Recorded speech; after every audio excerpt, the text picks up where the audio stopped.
Hai semuanya, kembali lagi bersama saya Isran Muhammad Pakaya.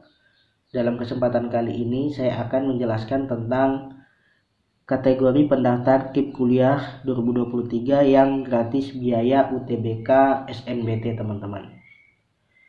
Jadi di tahun 2023 ini ada perubahan kebijakan yang dilakukan oleh Kemendikbudristek, dalam hal ini Puslapdik teman-teman.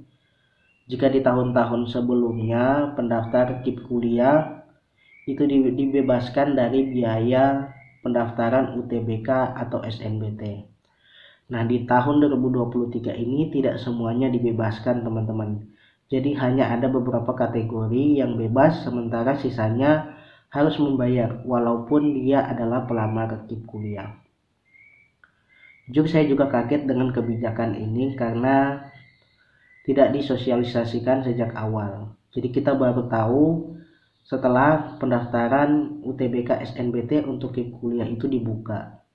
Jadi setelah ada beberapa teman-teman yang melakukan pendaftaran UTBK SNBT, ternyata mereka harus membayar. Padahal mereka menyampaikan ke saya mereka adalah pelamar KIP kuliah yang sudah seharusnya itu dibebaskan. Nah, saya tidak tahu kenapa di tahun ini berubah. Ternyata setelah saya telusuri, saya pelajari, ada beberapa perubahan kebijakan teman-teman. Nah, untuk status bayar dan tidak bayar biaya UTBK bagi pelamar KIP kuliah itu bisa teman-teman lihat pada dua tampilan ini.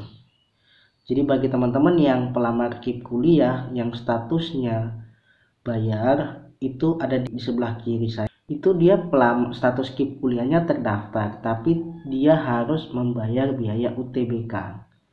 Sementara yang sebelah kanan, dia juga pelamar KIP kuliah, tapi statusnya gratis biaya UTBK. Jadi teman-teman bisa lihat pada dua tampilan ini terdapat perbedaan ya, bayar biaya UTBK dan gratis biaya UTBK. Ternyata setelah ditelusuri ada penyebabnya. Yang pertama yang harus bayar, ternyata dia tidak memenuhi Peraturan Menteri Keuangan Republik Indonesia nomor 4/PMK 02/2023, sehingga dia harus membayar biaya UTBK.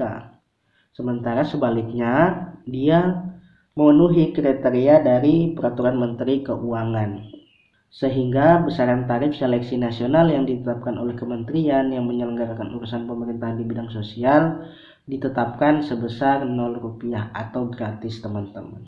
Nah, jadi dasar hukumnya adalah Peraturan Menteri Keuangan Republik Indonesia nomor 4/PMK 02/2023 tentang jenis dan tarif atas jenis penerimaan negara bukan pajak kebutuhan mendesak atas layanan seleksi nasional penerimaan mahasiswa baru perguruan tinggi negeri yang berlaku pada Kementerian Pendidikan, Kebudayaan, Riset, dan Teknologi.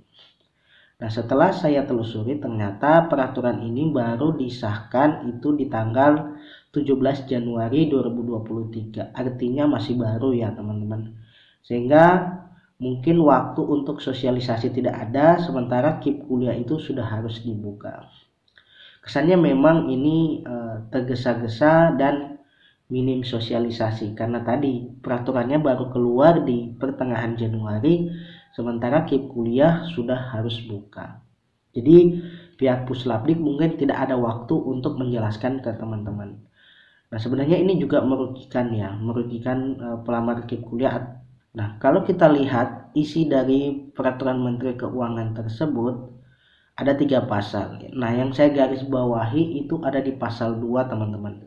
Di situ disampaikan besaran tarif seleksi nasional berdasarkan tes untuk perguruan tinggi negeri program diploma atau sarjana sebagaimana dimaksud dalam pasal 1 ayat 2 bagi pelamar Kartu Indonesia Pintar kuliah yang masuk dalam DTKS atau Data Terpadu Kesejahteraan Sosial, atau B, menerima program bantuan sosial yang ditetapkan oleh kementerian yang menyelenggarakan urusan pemerintahan di bidang sosial, maka ditetapkan sebesar Rp0.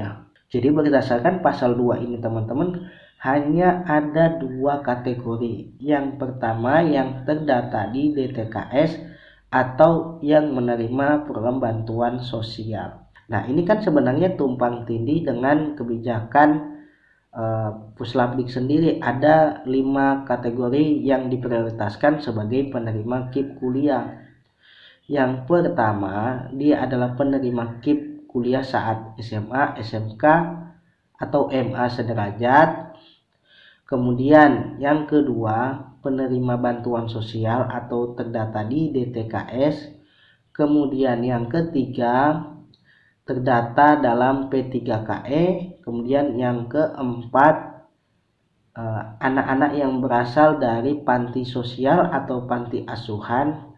Kemudian yang kelima, yaitu orang tua yang pendapatannya jika digabungkan sebesar 4 juta rupiah atau jika dibagi total tanggungan keluarga itu sebesar 750.000 rupiah. Tetapi di dalam peraturan Menteri Keuangan ini hanya ada 2 kategori, yaitu yang DTKS. Nah, teman-teman yang sudah masuk di DTKS sudah otomatis adalah penerima bantuan sosial, baik itu BPNT, PKH, atau PBI JKN. Nah, bantuan-bantuan sosial ini hanya bisa teman-teman dapatkan apabila teman-teman terdata di DTKS. Artinya sebenarnya ini hanya satu kategori, yaitu teman-teman yang terdata di DTKS.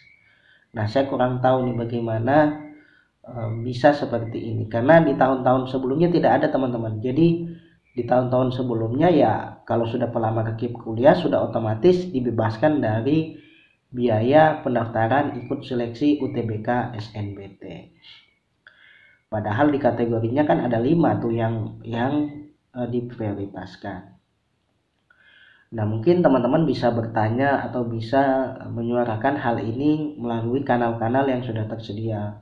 Bisa melalui Puslapdik atau bisa melalui sekolah atau bisa melalui media sosial. Silahkan komen di IG dan lain sebagainya. Nah, mungkin sekian teman-teman penjelasan dari saya tentang hal ini. Mungkin jika ada update-update informasi lagi akan saya sampaikan. Mungkin sekian, terima kasih sudah menonton. Jangan lupa like, comment, share, dan subscribe.